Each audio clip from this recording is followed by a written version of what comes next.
Hi, my name is Vesna Karapetrova, and we're here today at Canadian Macedonian Place on Tuesday, January the 27th, 2015, to interview Mr. John Markov. Welcome, Mr. John Markov, and thank you for sharing your life story with us here for the Macedonian Archives of the Canadian Macedonian Historical Society. Can you tell us, first of all, where and when you were born? First of all, thank you for your invitation. I was born in Armensko, Aegean Macedonia, in 1939, November the 12th. And we have a nice picture here. Is this your village, Armensko? Yes. Mm-hmm. Okay. And how about your brothers and sister, John? Can you tell us who they are and where they were born? Yes, I have one brother and a sister. Mm-hmm. My brother Steve was born in Armensko also. And my sister Mary, she was born here in Canada. And this is a very interesting picture. Can you tell us about, it looks like a nice, beautiful house? Oh, yes, it's the house that my grandfather built in 1933. He was in the United States for quite a long time. And then he came back in the village. He built this house, he bought some property, and stayed back in the village for the rest of his life. Great. And what village was your father and mother from? Same village, Armensko. Armensko, Macedonia. And can you tell us their names? Yeah, my father's name was Mitre Markov. He was born in 1907. I will just leave the dates sure, yes. out. And then my mother was Ilinka. She was born in 1907 also. Great. And here we have a nice picture of a celebration. It looks like, can you tell us, their wedding? Yeah.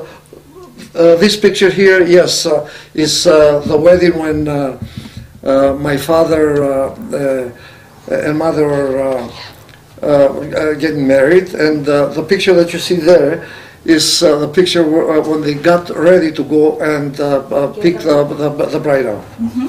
Now you mentioned that your father also came to was it Canada or United States to work? My father came to Canada to work. Do you know, did he talk to you about where he came and how long he stayed? Of course, of course. My father had to leave the village all of a sudden because in them years he came over in 1950, and he had to leave the village because first of all he was a military suit. Soldier? Military person? Yeah. He was under a military, and he was correct. Yes. Judge? No. Court. Yeah. It was a military court, and they had him for. They're going to. He got the death penalty. Oh, he was sued. Yeah. Yes. He got the death penalty. Then after that, my grandfather had quite a bit of money. They changed the court to 101 years, and then they brought it down to 50 years and to 20 years. What was your father sued for? What was he found guilty for? Well, it was during that internal war in Greece. He was accused of working with partisans, and Was that the Civil War? The Civil War, yes. And then but then at the end, after my grandfather paid a lot of money, they let him go. And the same time, Canada was asking for farm workers here, the very short farm workers. My grandfather had a friend in Chatham, Ontario. He asked one of the farmers, and the farmers made an application to bring my father over, and with a contract for 2 years just for room and board to work. Oh wow! So your father also knew people here in Canada? Did he? Yeah, he had a friend there. There was people from our village here in Canada. Who were here in the village. And he came over in 1950 with an airplane. And I remember he was telling me that he paid $825 for, in that time, for one way. His trip. Yeah. Yes. John, can you tell us a little bit more about your father's activities? What do you think he was doing? What was he doing in the village that was that the Greeks found not lawful or illegal? Well, he was only a farmer. Yes. He was accused for no reason at all. I mean, in them times during the Civil War, partisans were coming in the village, and the Greek army, they were coming in the village, and it was a chaos, and a lot of people would accuse other people that they were working with one side or the other side. So he was accused of working with the partisans, and that's how he got in trouble. Were a lot of Macedonians accused of similar? Oh yes, a lot. Yes, because they were. Some were working, some they were not working, but they were still accused of working with one side or the other. Yeah. Right, and the Macedonians were working with the communist side. There were reasons for that, right? Well, there was reasons for that. As my father was telling me, the propaganda of the Communist Party of Greece that time was that we Macedonians would come to we're going to come to have all our rights, and apparently they were saying that the Communist Party was saying, if you fight with us, help us out, maybe someday, you can, if you decide to separate, but things never happened that way. Things didn't happen. So Macedonians were promised that they would have their national rights, and, speaking Macedonian and education and everything else. Correct. But we have, like you said, things didn't turn out like that at all. We have an identification card here of yourself. Can you tell us a little bit about when you got the card and what it was about? Yeah. This is an ID card, a lichna card, what we call in. Yes, a student's identification card. No, it's a regular. But as a student, I had to wear that cap because we had to wear them at the high school where I went over there. And all the information, in what language is it written? It's all in Greek. It's all in Greek. Yeah, that time it was. Our Macedonian people were pressurized to speak Greek, to write it. There was no other schools, by the way. There was only Greek schools, and we had no choice. We had to go to Greek schools. And so in your case, John, what language did you speak at home in Armensko with your parents? Macedonian. And your grandparents? My grandparents did not speak any Macedonian. Any Greek, I should say. I'm sorry. It's okay. Yeah, but you, as a youngster in school. I had when I went in kindergarten, I spoke no Greek at all. I learned. So tell us about that. How did you feel, and how did you learn Greek? At the beginning, we went at school there, and the teacher was speaking Greek, and she was telling us things. But you know how young people are, you absorb a lot, In 1 year time, we started speaking quite a bit of Greek. Were all the other children like you, didn't speak Greek, most of them? All of them. All of them didn't speak Greek. In our village, nobody spoke Greek. It was all Macedonian. And even when we went to school, yes. Inside the class we spoke Greek, but at the outside when we all spoke Macedonian, the kids, we never spoke the Greek language. Right. And what was life like, John, in the village when you, your school life when you went and you had to speak Greek at school? At recess, you spoke Macedonian probably in the village. Right. Yeah. Yes. So, what did that feel like? Was it were you free to speak Macedonian with your peers, with your parents? The whole village spoke the Macedonian language. Yes. And we at school, at recess, we spoke the Macedonian language. There was pressures always.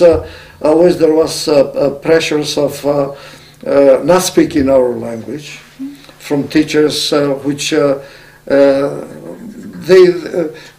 got the directives from the Ministry of Internal Affairs, of course. And I want to point out a case here, and I like to people to know this. The teacher, at one time, all of a sudden, he came. During weekend, teachers were going home down in Lerin, and before he leaves, we are all in front of the school there, and he came with an idea. He had a nail in his. He had a nail in his hand. In his hand. Yes. And he goes. He called one of the guys, and he says. Anastasi, he called him. He says, "Here is this nail." He goes, now, all you kids, you're not going to speak that language, meaning our language. He didn't even refer to the name Macedonian. Yeah, and he says to him, Anastasi, when you hear another one of the other kids, friends speak the Macedonian that language. You're going to give them this nail, and whoever got that nail is going to give it to another, until they find out how many of us speaks that language. So I was the lucky one. I always speak the Macedonian. I was the lucky one that I got the nail the first. You were first to get the nail. Yeah. So okay, I put it in my pocket, and I just left it there. Yes. And then Monday morning when they came back, he calls Anastasi. Anastasi, who did you give the nail? He says, to Yanni, they called me there. He says, to Yanni. And he calls me, and he goes, who did you give it to? I says, nobody here. Did you hear someone speaking that language? No. He knew. He knew that. He knew that. He gave me a couple of slaps and all that. And he hit you. Yeah, or they were hitting all the time. Yes. What? He gave me a couple of slaps on kicking the rear end, and that was it. And then the next Saturday, he came with the same thing. He gave it to the same guy, Anastasi, and he gave it to my friend, Andrea. And then he did the same thing as I did. And after that, I guess he gave up. He didn't do anything. He didn't come up with the idea. But I want to point out that when I went in Australia, my friend is in Australia there. When I went in Australia, when we met, we hugged like that, and then we are holding with our arms like that, and he goes to me, do you remember how much of slappies we got across the face because we spoke Macedonian? The first thing that he said to you, yes, that was, that was very painful to remember. Those were the memories, very painful memories of not speaking the language. That's right. Yes. With that, John, do you remember other kinds of penalties that you kids got for speaking Macedonian? Well, there was usually in our village it was a few slappings, and but pressures not to, verbal pressures not to speak. Threats, verbal threats. Don't speak the language. You know, that was the only thing. But our fathers, they went through a little bit worse times. Yes. I remember they were saying that they forced them to go to night schools to learn the language. Yes, and your grandparents didn't speak Greek, right? Do you remember about them? And they learned the language, but my grandfather did not speak the language, and my grandmother did not speak it. They never learned it. They never learned it. Yes. Right. And I know that some of you talked about some of your memories at school. Do you remember anything else about your friends and what games you played, like your childhood years? Oh yeah, the school was across my house. Yes. And in front of the house there is a slab of cement, which is maybe about 3 meters wide, and we used to play yashitsi, what we called. We used to play, games as such, and we used to play soccer with. We had no balls, and they were made out of rags. That type of activities. On nights we play seek and hide, and hide and seek. Yes. This type of activities. Yes. And how about your house is nice and it was nice and new and newly built, and I see that on the bottom, was there a store or a restaurant? A cafe, yes. And did your parents own that? Yeah, the whole house is owned by our family, and our parents, my father and my uncle, they worked the cafe for a few years. And then during the war, it was shut down, and then my father left after when he was let out from prison.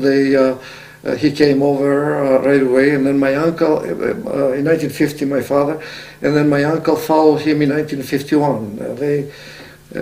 So your father went to prison? Well, just like I said before, about the court. He was accused. Accused of and then. So tell us about that story. He was accused, and then. Well, he was accused of working with the partisan, as I said before. They got them down, and they accused them, and they put them in a prison there.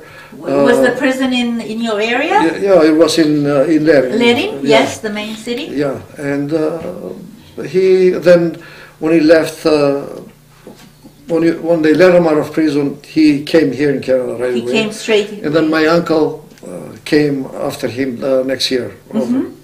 Okay.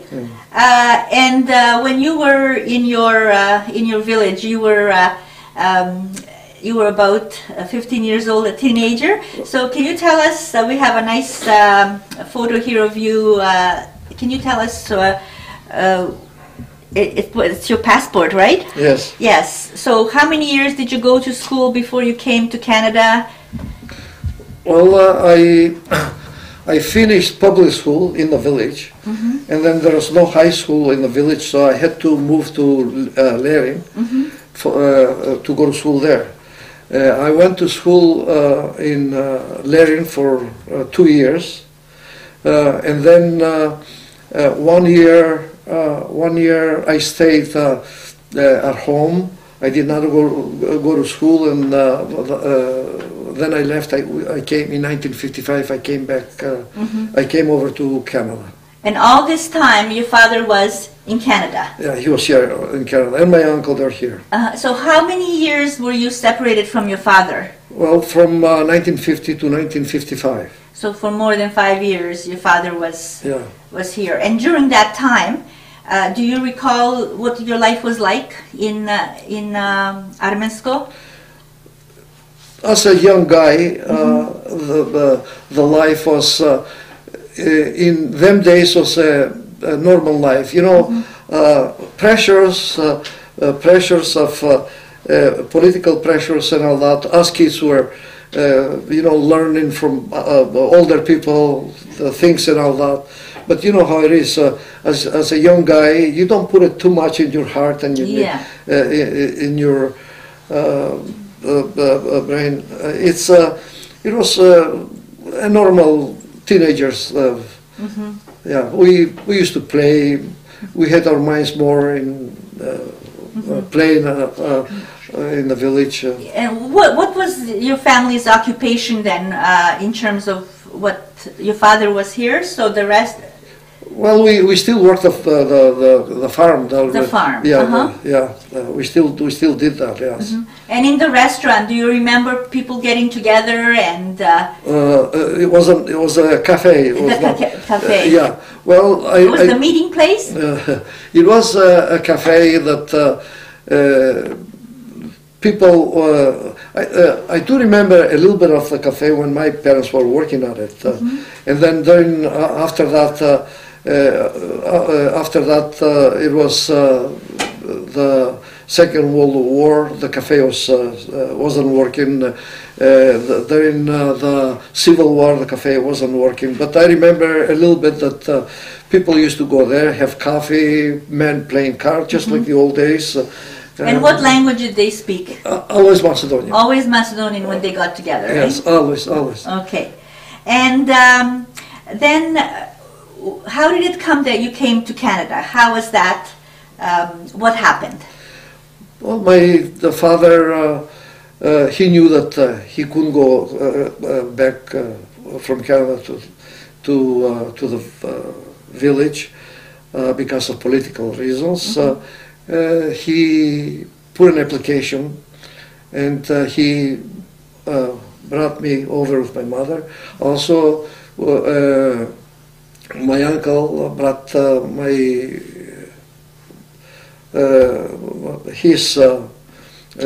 aunt and so you came together? We came together with your aunt and were you by yourself or did you have a brother at this point? Well, this is another story, so we'll talk about it after. Okay, no problem. Okay. Yeah. So anyway.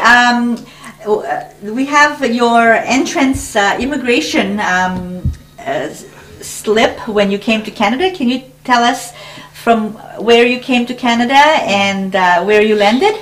Yeah, when we left the village with a train and we traveled all the way down to Piraea in southern Greece. In Greece, yeah. Then we boarded Queen Frederica boat. And it took us 9 days to arrive to Halifax.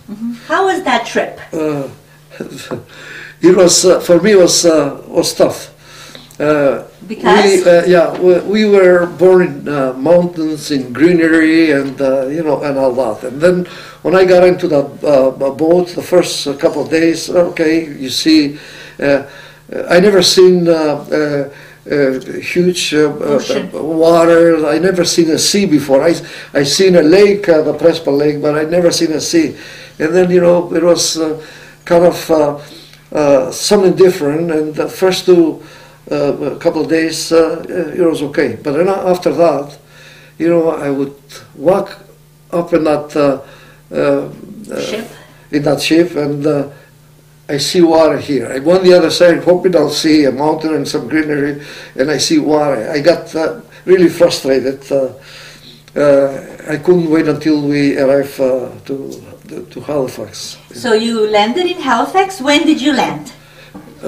In July 9th. You landed in July 9th in 1955. 55. Wow. Yeah. And then what happened when you landed? Well, we landed, we got off the ship, and my mother, I remember she was worried what type of bread these people have here and how it's going to be. She was concerned about your new life. And so we were just sitting there. I don't remember where we were sitting in Halifax there, and she says, "Go and buy a loaf of bread." So I went to buy a loaf of bread. The only thing I could find was this toast bread. So I took it and I brought it over to my mother. I says, "Look, it's very nice and soft. It's not hard like ours." And we opened it up. We had a bite out of it, but the taste was totally different. Yes. And then we thought that I says to my mother, maybe there'll be different type of bread over there in Toronto.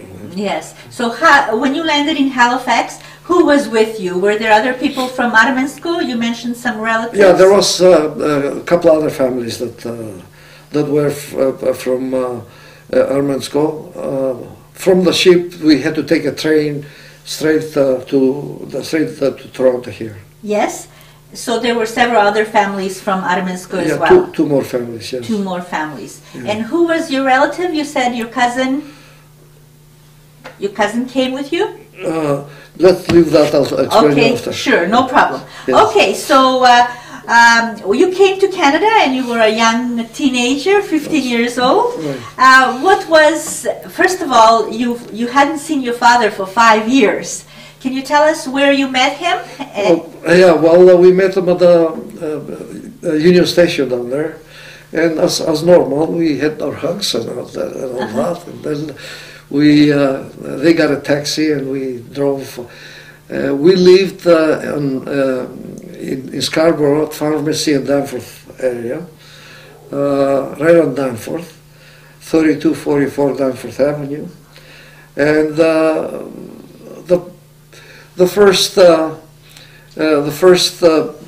years, it was very tough. As young people, we left our friends back home. Yes. And our mind was back home. And I remember you were homesick. We were homesick with my cousin. We're sitting there thinking that the time was the same at what the villages were, the boys in the village were doing and all that. Yes. And what were you doing in Canada? Did you go to school as a young man? I went to school for about 6 months. I learned quite a bit of English.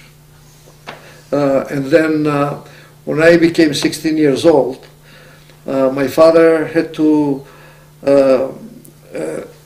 put an application at the Board of Education that he needs me to work, because actually I wasn't 16, fully 16.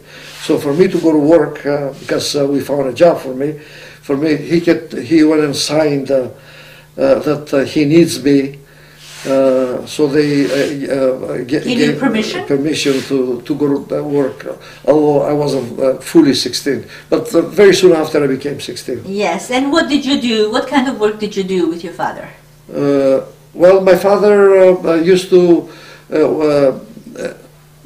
had a small restaurant with an uncle of his right across on Danforth Avenue there. Mm-hmm. What was the restaurant's name? It was John's Grill. Uh-huh. Yes. And your father owned it? Together with the other? With a couple of other partners. Okay. Yeah. Do you remember their names? Well, my father's uncle name was John, mm-hmm. and the other was Jim, the other partner. Same last name? No. The uncle was same last name, but the Jim was a different name, Angeleski. Okay. So your father worked in the restaurant with his partners, and did you help them? Yeah. Really, I didn't get a chance because I went to school. You continued your education? I went to school. But then they split out. And then they split out, and we got, I got a job at a place, a factory, Supreme Aluminum. Right, so you continued your education in George Brown? Yeah, after a few years though. So first you did. First I went. You went straight to work. Straight to work. Then when I worked at that aluminum, we used to make pots and pans. So it was like a factory, aluminum. Yeah. And then I asked them for my father. They needed a janitor to sweep the. So they hired my father. In the factory. In the factory. And Yes. then he stayed there until he retired. Okay. And then after that, we opened up a dry cleaner. You and your father. My uncle. You and your uncle. Yeah, my uncle was a tailor. He was a tailor. Yeah, and we opened up a dry cleaner business, and then. Sorry, John. So your first business was with your father had your first business, John's Grill. Where was John's Grill? At Danforth Avenue, right across 3244 Danforth Avenue. Danforth and Pharmacy. Pharmacy area. Okay. And then your second business was a dry cleaning business? Dry cleaning business. And what was that called, and who was it with? It was called Markov Dry Cleaners. And where was that located?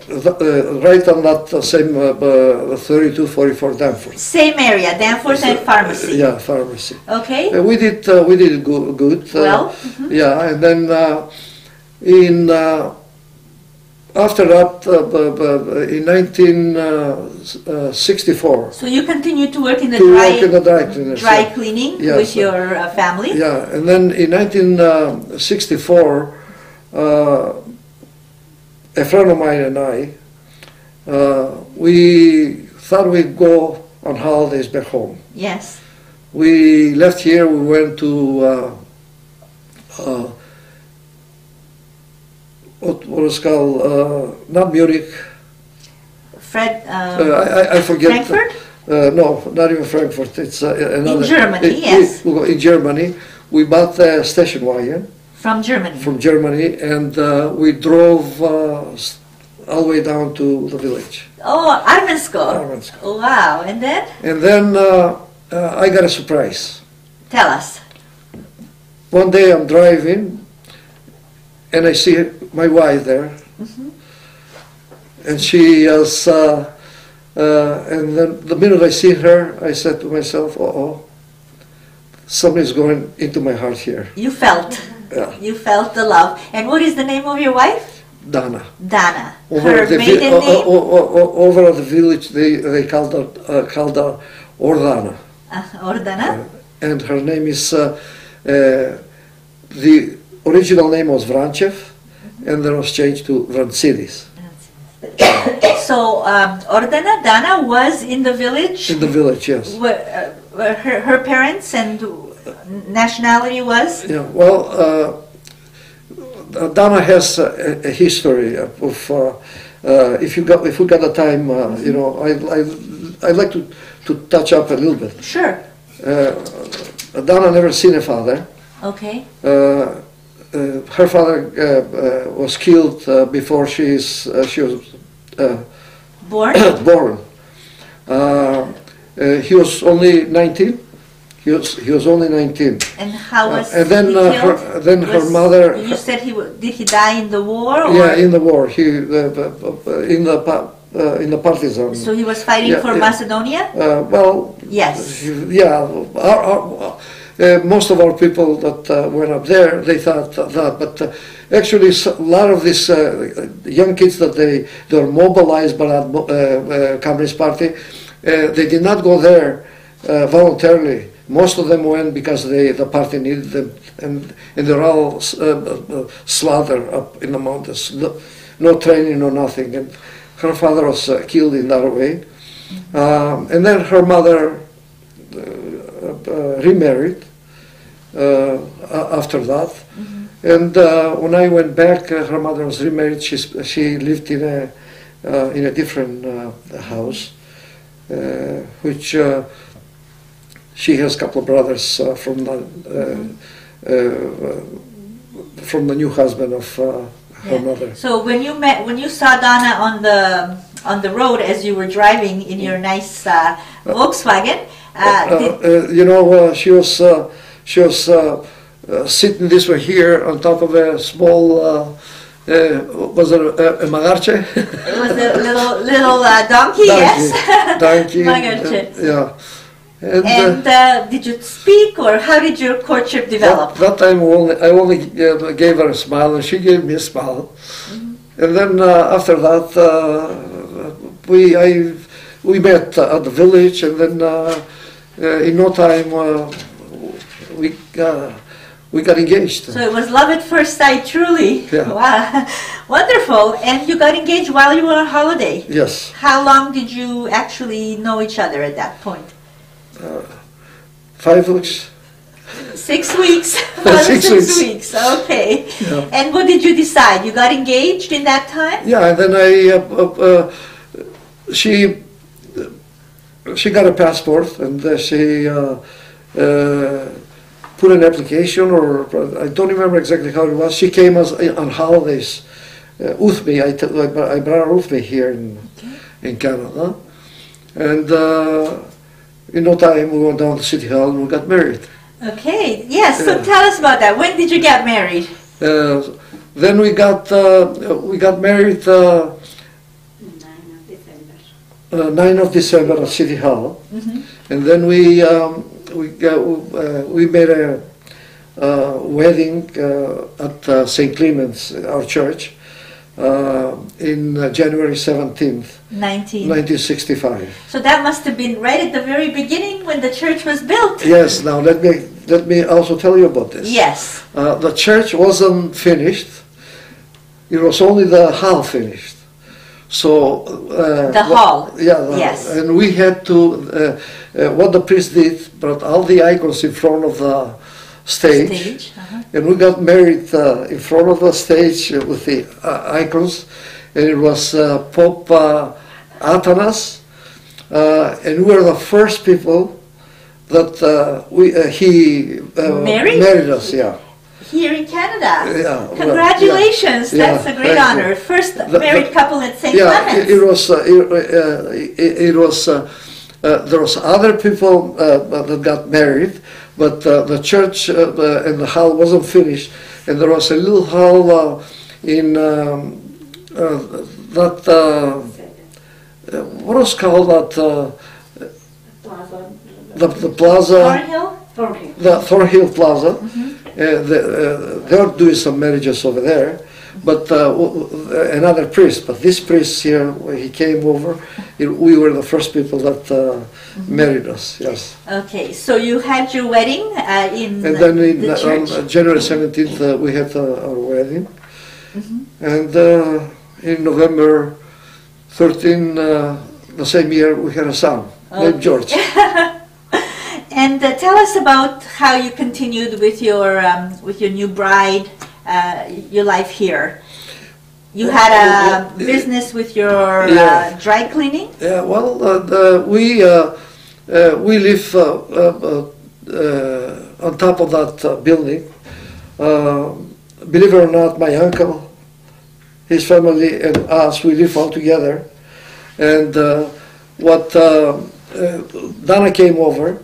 And she lived with us. It was normal. We lived together, as families them days. It isn't like now. So this was the house on Pharmacy? Yeah, right on top of the dry cleaners. Yes, and so you had a dry cleaning business on the bottom, yes. and you lived in the top. Yeah. And how many families were there? Well, it was. We all lived in the same apartment. Yes. And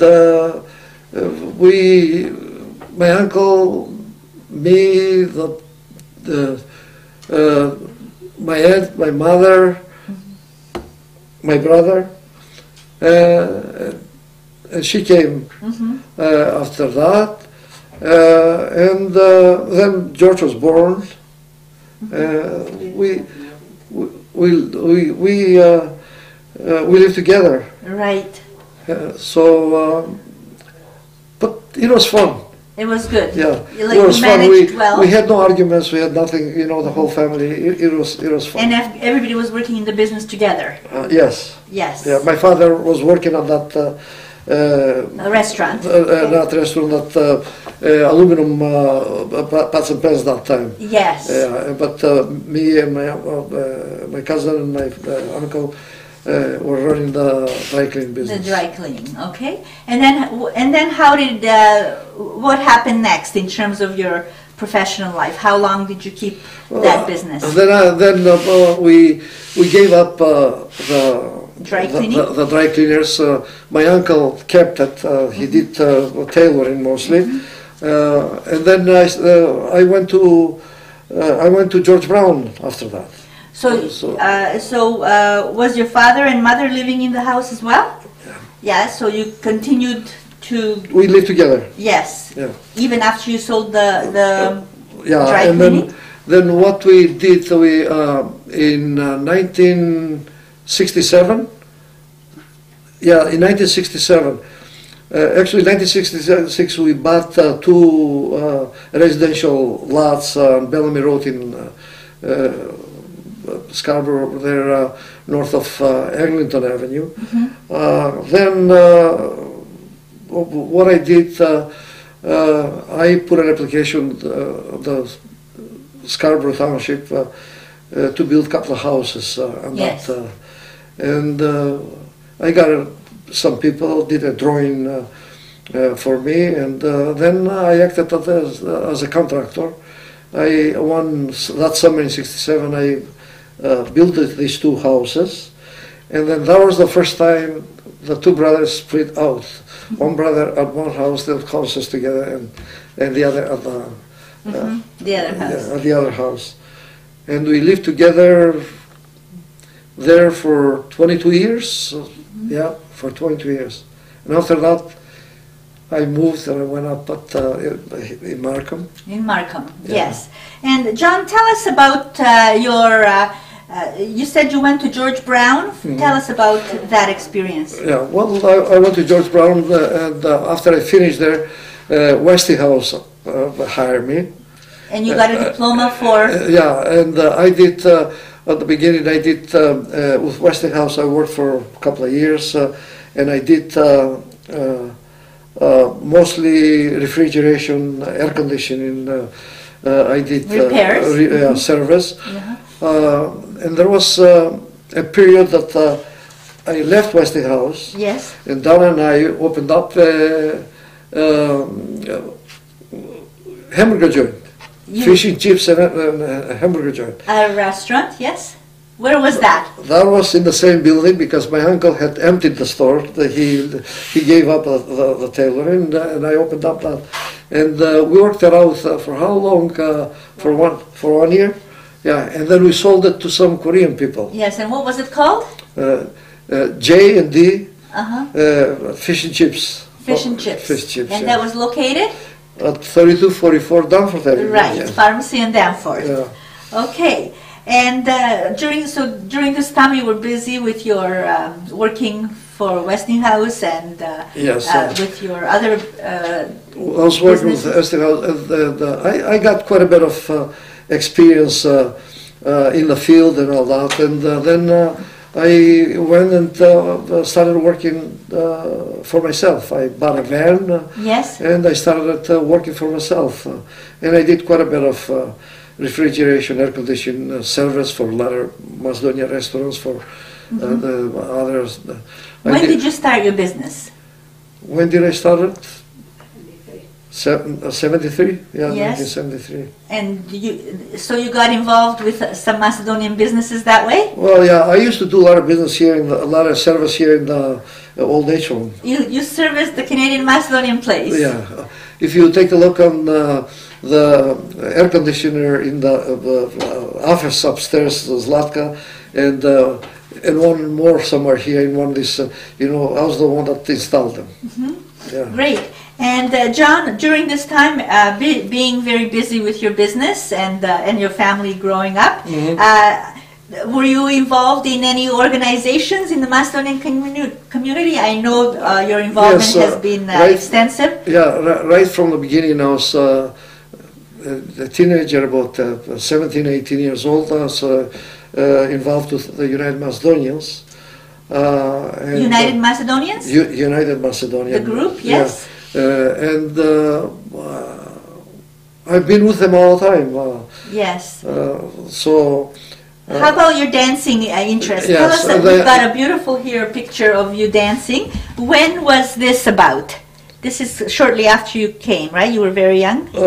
Yes, this must be 58,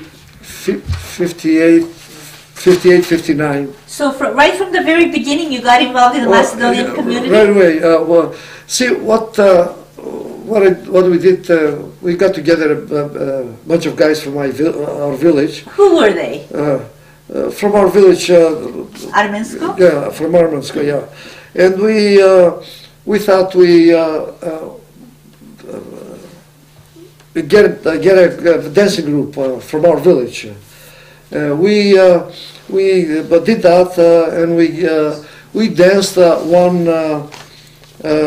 one year for United Macedonians on that German club south of Blur.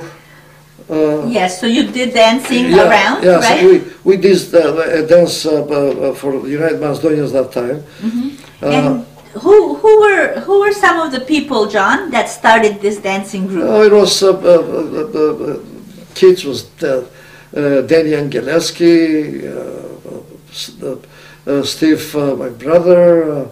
It was Danny's brother, Angeleski, Angelo.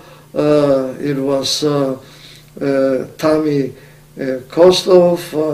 It was then after that some other people joined. Don Moskov, Paul Mangov was with us. Mangov, a few other. In what year was this? In the 58, 59. So you got together, lots of guys from Armensko, and decided to join? Yeah. What name did it have, the group? Did you have a name for the group? That time was Macedonian Folk Dancing Group. Then around that time, 1959 or 58, Alek Petlichkov used to dance with a Serbian group. When he found out that we formed something, right away he came with us. And this is how Macedonka was. The continuation of Macedonka is from here over.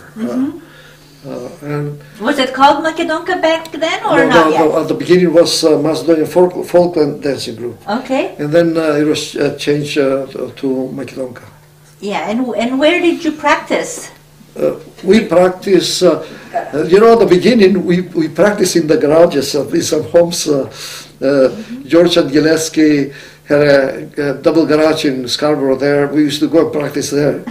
I remember some of the neighbors there, they were complaining of the noise. And then when the St. Clement was built, we asked them, we started practicing at the hall down there. In the hall, yes. And where did you perform? What were some of the performances that you had with the dancing group? We did perform at Messy Hall for the you remember at Skopje when the earthquake, yes, fundraising. You did fundraising. Yes, we did some fundraising. We danced there. And I know there were articles in the newspaper. Here's one from the Globe and Mail, yes. And there's a nice picture yes. of a handsome man dancing there. Just happened to be someone took a picture. And where did you dance there, John? The 600 Macedonians, persons of Macedonian origin, attended a variety show yes. at the Palais Royal last night. Yes. This would have been in August 19th, 1963.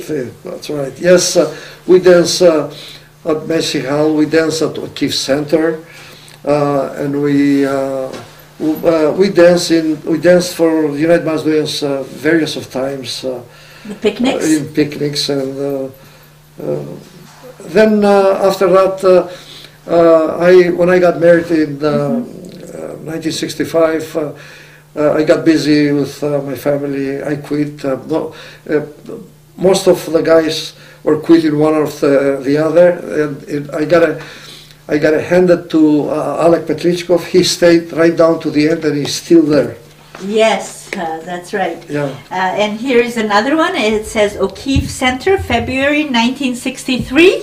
Right. Do you remember what happened there? Yes, they called it a freedom festival them days, and there was groups from all different nationalities that danced over there, and we danced. We gave a good performance in that day, and it was a lot of fun for us kids. We were young, and a lot of fun. A lot of fun. And here's a nice picture too. Can you tell us about that one? It looks like outdoors. Oh yes, I remember that one there. The United Macedonians organized a picnic, and I don't remember the name of. It was a farm. I don't remember who owned it and how. They organized a picnic, and there was a lot of Macedonian people there, about 6,000-7,000, maybe more. And we had a Miss Macedonia, which they brought Miss Macedonia with a helicopter down to the picnic. And then when they brought her down, it was me and Denny and Gillespie that we helped her come down from the helicopter, and that picture is from the same day. Yes. Yeah. And so you had quite a nice artistic involvement in the Macedonian community through your dancing. Yes. And I know also, John, that you also were. You mentioned United Macedonians. When did you join United Macedonians? It was it must have been around the end of the 50s, 58, 59, 60. So at I remember when they were trying to form the United Macedonians. I remember there was a meeting on Dundas street there, east of I don't remember the name of the street, east of Young Street. There was a small restaurant, and they had a meeting there, the older people that were here. And I can remember that you time. were at that meeting? Yeah, Danny and Gillespie and I, we went to that meeting. Yes. And I remember that's when I found out who these people were. It was Spiro Basel. Yes. It was Bill Klechov. It was Palmarov, this other guy. And there was few of them, Steve George, and all these people who were here, many years ahead of us. And then after that, we kind of. That's when the group was formed, United Macedonia, 1959. So you were there, right, at the founding of the group. Of the group, just like I said, that German club down there at south of Blue, I forget the name of the club. That's when United Macedonians had a dance there, and we were still a village dancing group there. We went and danced for United Macedonians. So you danced for there. Yeah. Okay, and as you got as the group developed, did you continue to be a member? Yes. Yeah. An active member? Yes. Yes. Did you have any posts? Did you? No, but you continued. I didn't. When I got married, I kept my membership, but I did not get a post or anything like that. Right, and then later on, as you stayed in Canada longer and longer, I know that you also became very active in the Macedonian human rights, the Canadian Macedonian Human Rights Organization. I know you were one of the founding members. Can you tell us a little bit about how the group was founded and who was there? Well, that was 1984. Yes. Yeah, 1984.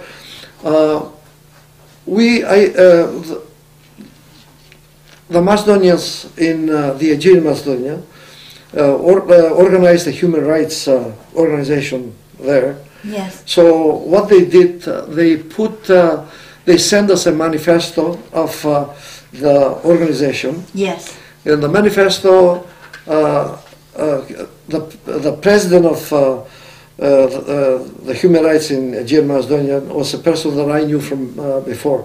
He Yes. sent the manifesto to me, Yes. and he sent one copy to Teli Moriovce. Okay. Okay, and then Do you know his name? Can you say the name? well, That's okay. let's leave yeah. it because Okay. I don't know if these people would like that. Oh, yes. Now, what happened? What happened was this: that when the manifesto came over, Yes. for my part, I brought it out to some people I knew from Deca do Begalci, and Vasco Pancharovsky. Yes. I went first to him because Vasco and I were close together for many things, and Vasco, Węgier Stojkowski, and we decided that we bring the manifesto to the Macedonian community here In Canada. in Toronto. So we brought it out. There was a lot of talk, a lot of discussions in the Macedonian community. United Macedonians reacted at the beginning that actually all these things should be under the umbrella of the United Macedonians, but after that they changed their mind. In the meantime, then as the time went on, in the meantime, I got a phone call from Aegean Macedonia, and they asked me to go and meet some people in Melbourne, Australia. And I said to Dana, okay, we're going to go on a holiday. She's got a lot of relatives there. She's got 11 first cousins there. So we went there in Melbourne, and I met a couple of people because Australia human rights were organized before we were organized. So I met a couple of people there, and I had a talk with them, and also I met some people from the community that were involved in the community in Australia. I met a guy from Buf that he was there for many years. What was his name? Stoyan Sabinov. He passed away now. Stoyan Sabinov. He was involved in the Macedonian community and all the organizations there for a long, long time. And when I talked to him, I could sense that he's got a lot of experience that, and I told him exactly what I came for, and we were there around Christmas time, New Year's Christmas time, and then he says that, look, John, he says, I told him that we want to get organized properly in Toronto. So he says, and I says, you've got the experience of organizing. I says, I'd like to see you. And he says, okay. He says, in the spring when summer comes over, I'm going to come to Toronto. Sure enough, he came over. And then we organized a meeting in I used to live on Bellamy Road in Scarborough, on 159 Bellamy Road. And we organized a meeting to organize the human rights. And in the meeting, it was, of course, me in there. It was Vasco Pancharovsky. It was Węgier Stojkowski. It was Risto Chachkirovsky. It was Ilya Bitovsky? Ilya Bitovsky. Trajan? It was Sime Miloševsky. Sime Miloševsky. Trajan was an Indian. Yeah. And then Bill Yankov and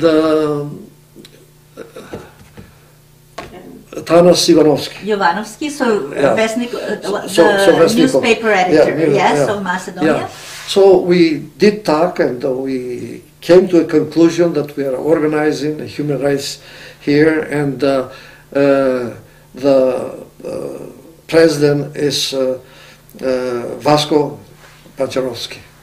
And then we went on with that. And what was the aim? What was the goal, John, at that point? It was, the goal was the human rights of our people, wherever they lived, and especially in the Aegean part of Macedonia, the human rights of our people, their language, their church, their identity. This is what the human rights we're asking for, yes. Because at this point still, they didn't, Macedonians in Armensko and all over Macedonia, Aegean Macedonia, didn't have any of those rights. And they still don't have them. And what did you organize? What were some of the activities you organized with the Macedonian human rights? Well, we went, 1989 was it? 89, we went Strasbourg, France. Yes. We went there, Traian, Dimitriu and I. In the meantime, Traian had joined our organization.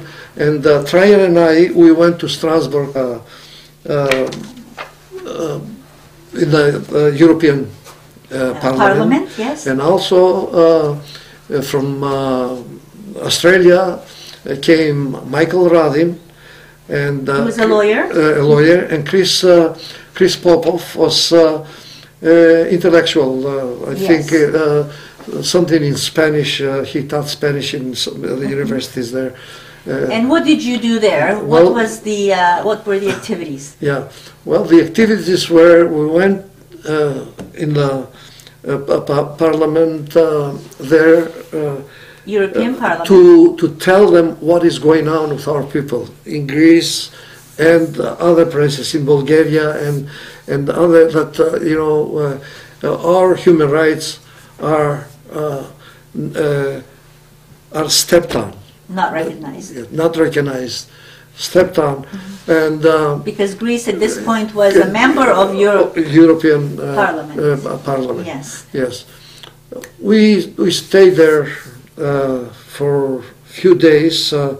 Unfortunately, I had to leave there to come back for my brother's daughter's wedding.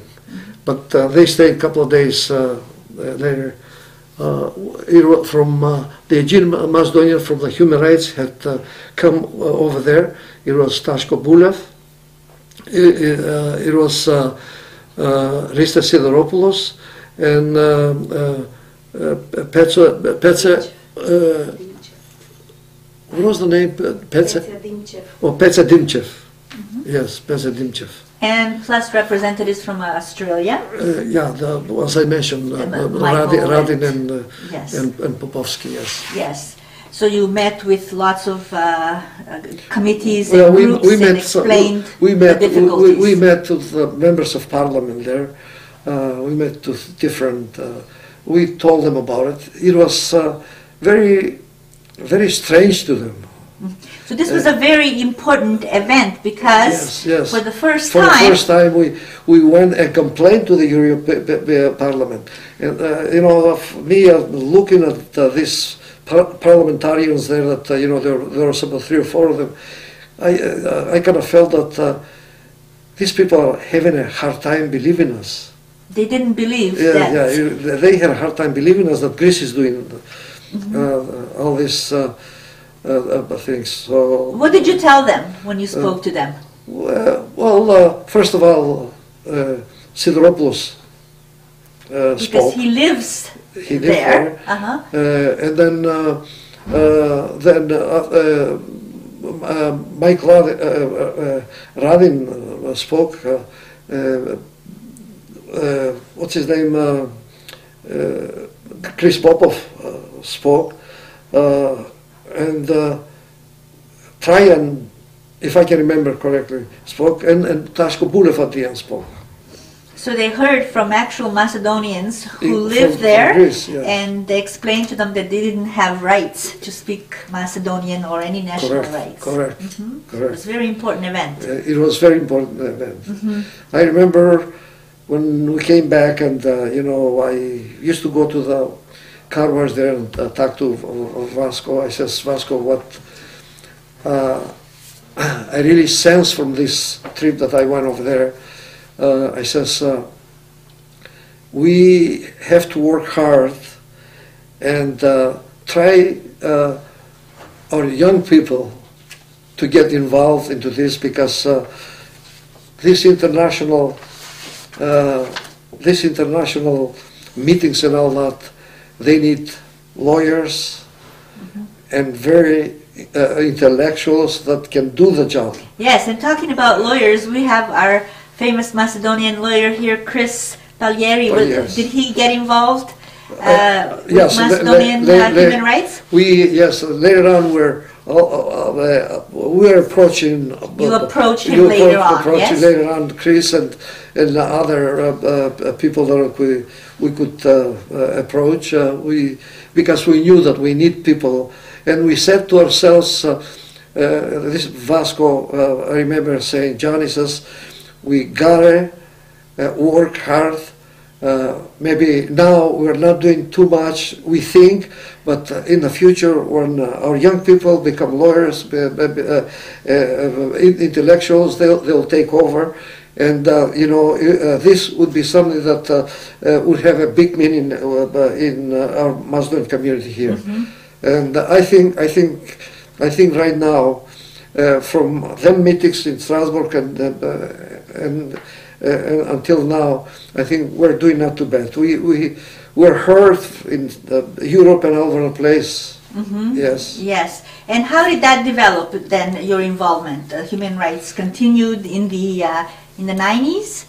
Yes, it continued in the 90s until today. There are some young people that are having the organization in their hands, and they're writing different complaints about human rights and yes. And John, you've been involved in the Macedonian human rights and in the Macedonian cause for most of your life. Have you had any difficulties with the Greek government as a result of your involvement? I know we have a document here that's very interesting. Can you tell us about it? This is a birth certificate, right?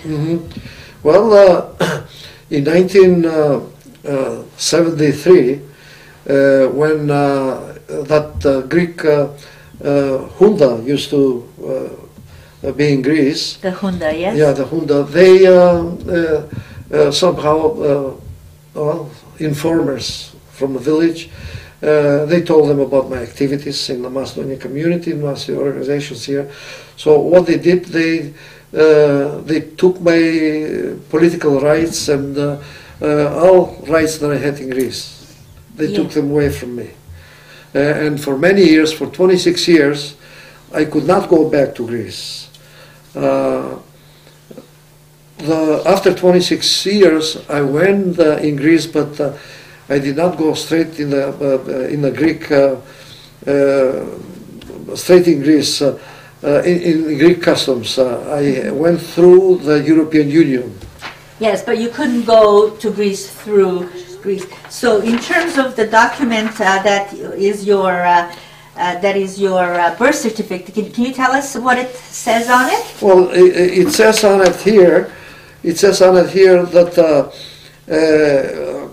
I, John Markov, the Dimitri na Eleni, Siroden vo selo.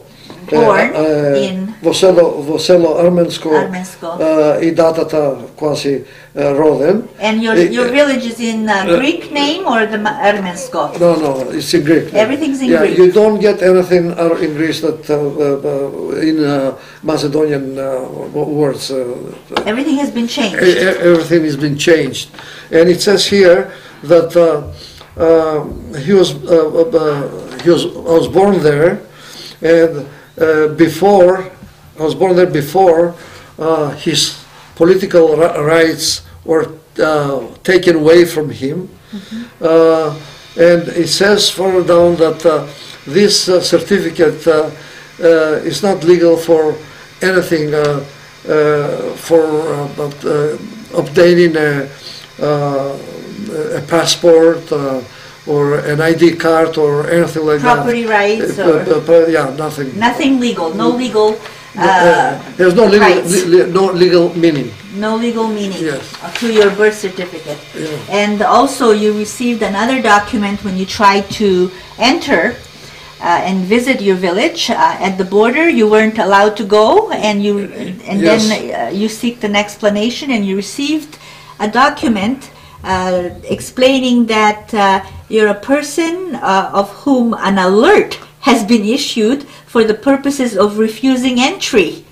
Yes, yes. I went to from Lerin. I went to Bitola.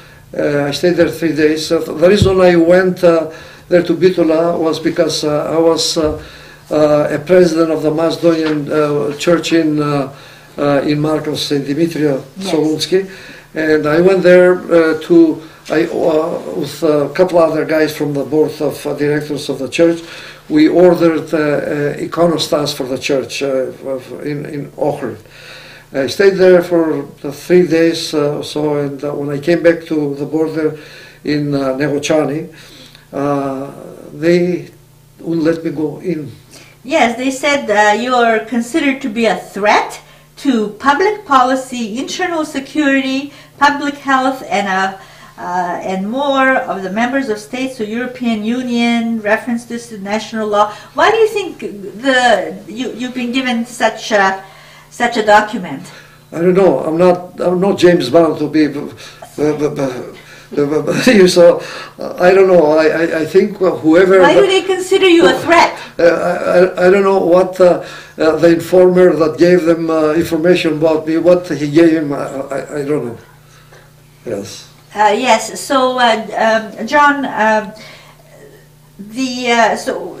truly, why do you think that they're not letting you in Well, Greece? it is. The whole thing is because my identity is Macedonian, my language is Macedonian, and my people are Macedonian, and they know that. Our reformers here from our village, they tell them everything, and the Greek government knows that. And the only reason I'm categorized there because of my Macedonian identity and my Macedonian nationality. Nothing else. I haven't done anything wrong with the law. I haven't done anything wrong with any drugs, with anything of that nature. Right. And then, John, obviously the only reason that they're not allowing you to go there is because you're Macedonian, and throughout your life you've done a lot of work for Macedonian rights to be recognized. That's right. in Yes. Aegean Macedonia. Yeah. What has motivated you, John, to work so hard for this? Even though there's been consequences like this, you can't visit your own birthplace.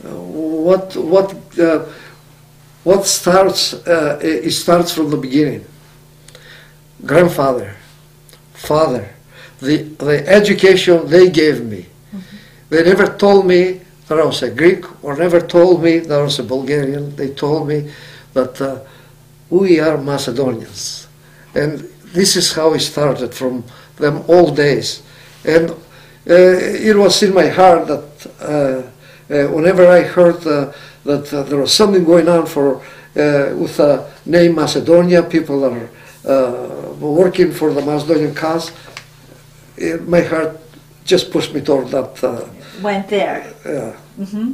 So your love for Macedonia really has shown. Love for the Macedonian people, for the whole Macedonian people in all regions in the Balkans. Mm-hmm. And I do respect the Republic of Macedonia, which hopefully, maybe one day they'll work, and maybe we'll get a solution to the name and to our human rights, because we are not for asking that our human rights as Macedonians. We are not a threat to Greece. Actually, we are something that would benefit both countries of Greece. We are a bridge between the two countries there. But it looks like Greece just doesn't want to admit there is Macedonian people, Macedonian language or ethnicity in Greece. Yes. John, with all your activities in mind, I know you've worked a lot for the Macedonian cause. I know at the same time that also you were very busy with your family. Can you tell us something about your family? I know Donna's here helping us with some names. And you mentioned you have one son. Can you tell us about the rest of your family? Well, I have a son, George, and two daughters, Vicky and Eileen. They are all married. George is the oldest one, and George, I spent all I could for these kids to get educated.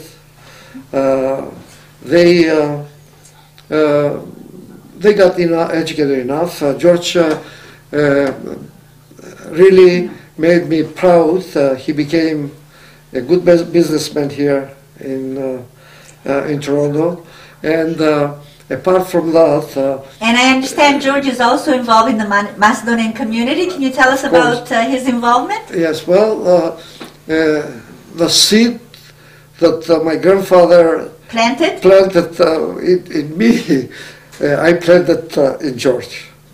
And he is involved. He's in the board of directors. Directors of the Canadian Macedonian place here. Wonderful. Yeah. And I also know that he's a successful business person. Yes, very successful. His business in. Yes, and also he organized fundraising with. Another lawyer, Jim Dimowski, organized a fundraising for the Markov Hospital. Oh, great! Was that recently? When was that? No, about 3-4 years ago. 2 years ago. Yeah, and we are very close to $100,000 for the to complete $100,000 for the Markov Hospital. They're going to put a plaque at one of the rooms there that in the emergency that is, it was donated by the Macedonian Orthodox Church, St. Dimitria. Wonderful. Solonsky. And also he's involved in the Macedonian question here. Whatever he can help, he's there. Great. And you mentioned you have grandchildren? Yes, I got 7 of them. Okay. Can you tell us who they are? Okay. George has got a daughter. Why don't we bring Donna in here as to say hello, and then she can give us some information. Yeah. Welcome, Donna. Welcome to the interview. We've had the pleasure of listening to your husband, John Markov, giving us a lot of great information about his involvement here in the Macedonian community. Thank you. And I know that you have also been by his side all along. Every time. Yes. Every time. Yes. And now we're just at the point of John explaining about your grandchildren. Can you go ahead? Yes. George, my son, he's got 2. Alexandra, she's going to be 23 years of age. And my grandson, he just turned 16 on January the 8th.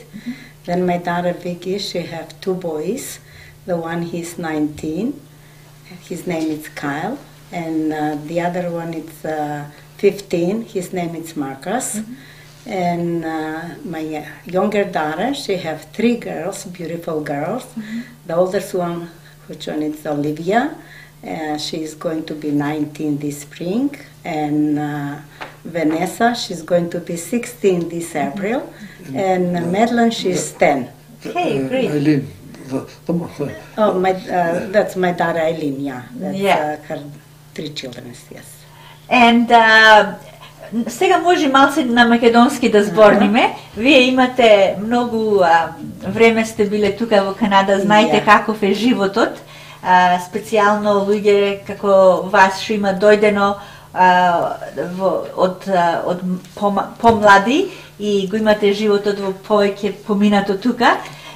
И сте многу успешни и во бизнесот, и во фамилијата, во животот. Што сакате да му кажете на помладите македонци сега тука што имаат фамилии, што имаат мали дечиња за животот тука во Канада? Што сакате да му кажете како порака, што да прават за да бидат, да имат и тие убав живот тука во Канада? Џон? Најважното нешто е education.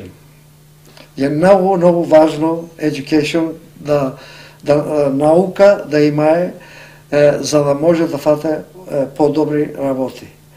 И едно важно нешто што има внатре во живота на човекот, да се honest, да се искрени, да се не со лаги.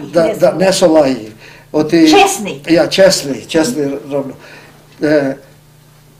Честниот човек секој пат добива.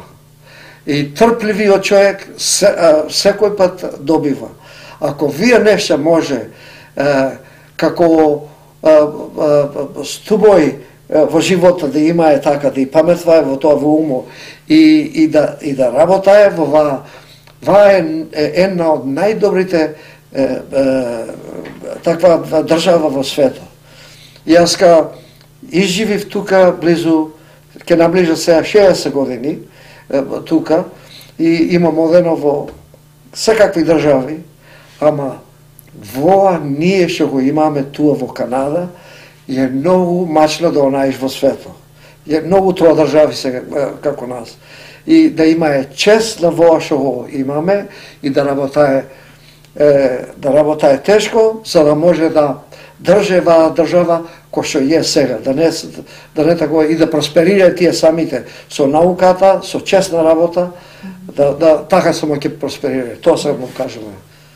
Благодарам. А Дана, што сакаш ти да му кажеш на мајките? Мајките имаат голема работа со децата исто, понекогаш имаме можност да ги учиме, да му зборуваме. Што совет сакаш да му кажеш и ти? Тоа кој што каза Џани, кој што рече Џани, и се рева секој пат на малото да му кажеш и корено од дес сме дојдени и што да правиме и како да сметиме дома и како да сготвиме. Одскоро лето ги уче тие работи, а мајката и таткото дома треба да науче и куќинските и домашните работи. И како што кажавте двајцата, вие сте тука долго време и имавте 50 години anniversary, честито и многу повеќе да славите со здравје. И да ве прашам, што уште едно прашање на крајот, за што е тоа што навистина ве прави горди во животот? What makes you so proud? I know you touched on a couple of ideas, but if you can summarize it, what is something that you feel that you're really proud of, having come to Canada and having had most of your life here? Сакаш по англиски или по наше? Како сакаш? Тоа што ми даде Канада, од тоа сум proud. И анализирам многу пати самио, си анализирам од кога дојдов до сега што направив, што сторив. Направив со работа тешка, со пот, ама државата ми поможи. Зашо платив на текса и на тоа, за многу појќе во тоа што платвав и што ми даде државата, отколку што имам видено во други држави. колку платва е и колку тоа зевае за тоа што и од тоа ми е правот што се дојдем туа и што сработав тешко во оваа земја. So you're proud of having come to Canada, Yes. and you're Very- grateful. Yes, grateful.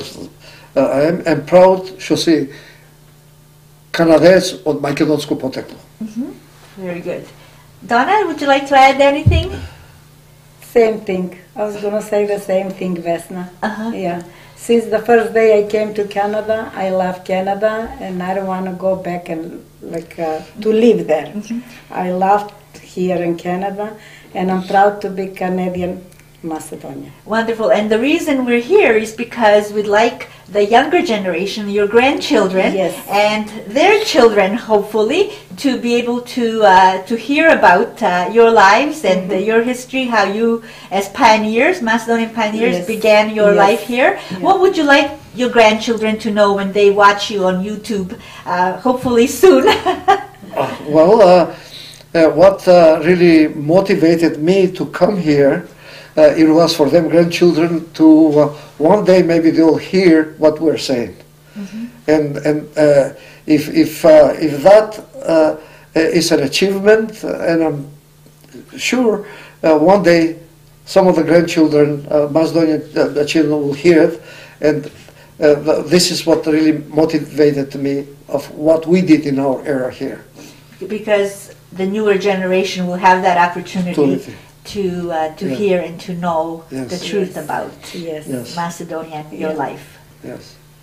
Wonderful. We want to thank you for taking the time to come here and share your story with us.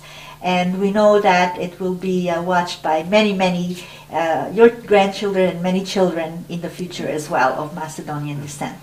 Thank you. for Thank you having to us you. here. Yeah. Thank you to you. It was a pleasure that we talked about all these History. things, all the memories of the past that we talked about, and really was